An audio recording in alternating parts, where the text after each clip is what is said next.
What you doing?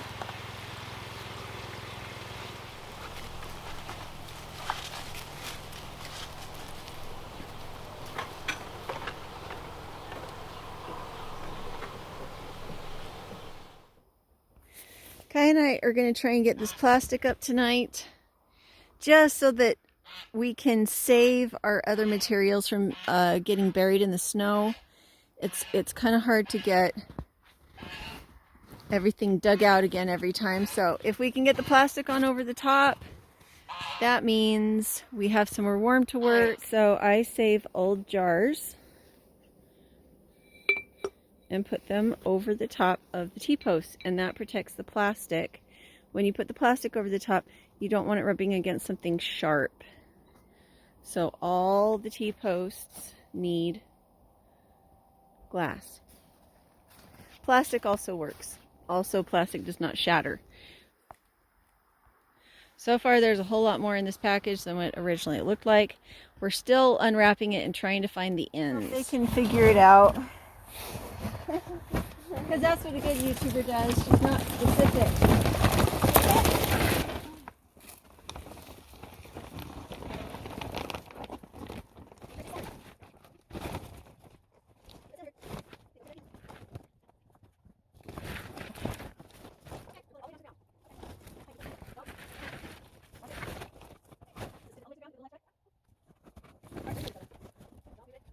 All right, I have found that with limited space and sharp objects around, it is much easier to put greenhouse plastic up by putting it on and then unfolding it. So it's still fully wrapped, and I'm going to cut the end now that I have about 5 feet extra on that side, and I'll make about 4 feet extra on this side, and that way I know I have plenty. It'll overlap everywhere. So there we go. Going to make sure there's a good overlap so I have, if I make a mistake, it's not a problem. So I will probably cut it about right here. That's probably what I'll do. And this was 150 feet by 24 feet. Big roll of plastic. So far, it looks like good thick stuff. It is greenhouse plastic, so it is UL protected. And the last plastic that I had lasted 5 years on this greenhouse, and we regularly have 30-50 mile an hour winds. So I'm excited to see how this Vevor plastic works and give it a run for its money. All right, we've got the plastic up, and I've got at least a 2-foot overhang on every side once everything is straight up and down. And that is so that if I make mistakes, or if I need to be able to anchor it a little better, I've got plenty. I've got actually more like an 8-foot overhang on the front, and like a 3, maybe 4-foot overhang here. We're going to anchor these really quick with some lathe so that if we have a wind come up, it doesn't matter. So this is lathe. We got it for free from a cabinet making shop. All I do is screw the lathe to the pallets underneath. I did that on each corner, and I cannot get back there for the snow because I don't have good shoes on, but take my word for it, I have a big long piece of lathe on that end because that's the most important end. On this end, I just buried the plastic in snow because, again, the weather has been such that I couldn't get out here and get a door made because we kept piling snow up. I'm a good foot off the ground now on top of just normal snow. The reason it was such an emergency to get this up was because I still had a few rabbits that were not in a greenhouse, and we had negative 50 degrees Fahrenheit. So 0 degrees Fahrenheit and then 50 degrees lower than that. Negative 50 degrees Fahrenheit. I desperately needed to get more of my animals into greenhouses, and I just didn't have room in the big greenhouse. So we anchored everything. It's working just fine. You can see the snow is not causing any problems. And what? Ow! All right, those are the drifts. For scale, that's a table, a full-size dinner table.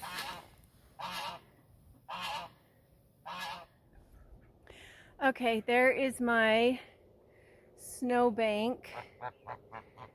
And there is my cleared greenhouse. So this greenhouse is a little bit high maintenance. I need to go bump it now to see if I can get all that snow off the top before it breaks the plastic. And in the meantime, I'm completely burying the hotbed greenhouse because it does not care about snow. The snow will in fact insulate the sides better so that the heat stays in. So once I have all this popped down, I need to reshovel. I do find that it's easier to get this from the inside. So the reason all of our cages are bent, actually this one, I'm not sure why this one is bent. It shouldn't be that bent, but it could have been a cat. Our cats like to come in and sleep on top of our cages. What about the fox? Well, yeah, the fox could have tried to jump up on it, that's true. But our rabbits are very used to a lot of noise. They're very noise-resistant rabbits. Hence why we can bat snow off Yeah, the roof. a dog could be barking around the greenhouse and the rabbits wouldn't freak out because they are used to farm noises. We don't treat them with kid gloves, and so they don't like run around and break their backs at slight noises.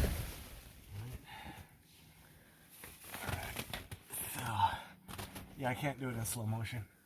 Yeah. It's gotta be hit and hold, because otherwise it will flop back down.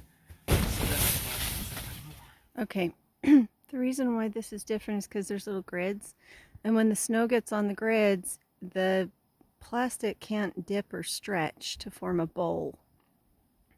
So even though I haven't even tapped this greenhouse to knock snow off,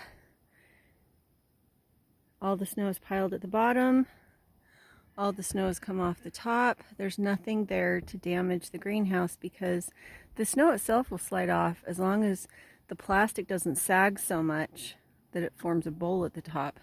The problem with this one is that the plastic at the top sagged under the weight of the snow. Just, you know, it has ribs about every 6 feet. But those ribs are only supporting the plastic that are directly right on top of it. So you have pretty big gaps up there. Thus all the maintenance of having to shovel and clean it out. Whereas this one, the more snow builds up on the side, the better off you are up until this point. At this point, I would need to come and shovel. We'd have to have a lot of snow in order for me to have to shovel out the hotbed. And again, that snow being on the outside offers insulation for the hotbed. So this one has not been bumped or tapped or shoveled in any way. Okay guys, sorry for breaking the, is it called the fourth wall? You're gonna have to see the camera because it's got to be in the sunlight to keep from freezing. My hands are freezing. So what I'm doing is I'm anchoring the plastic with lathe.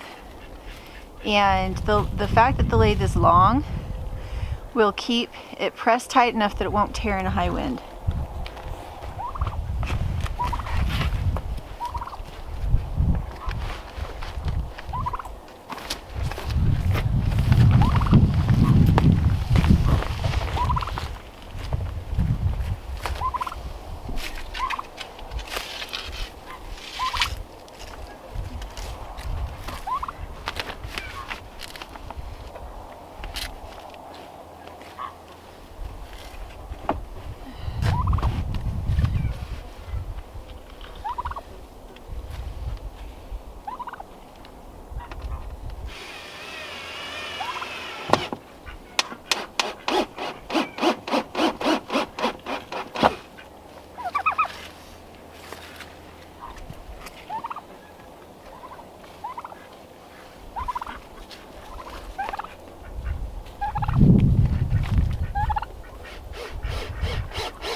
These are all my beautiful little birds that are asking to be fed once again.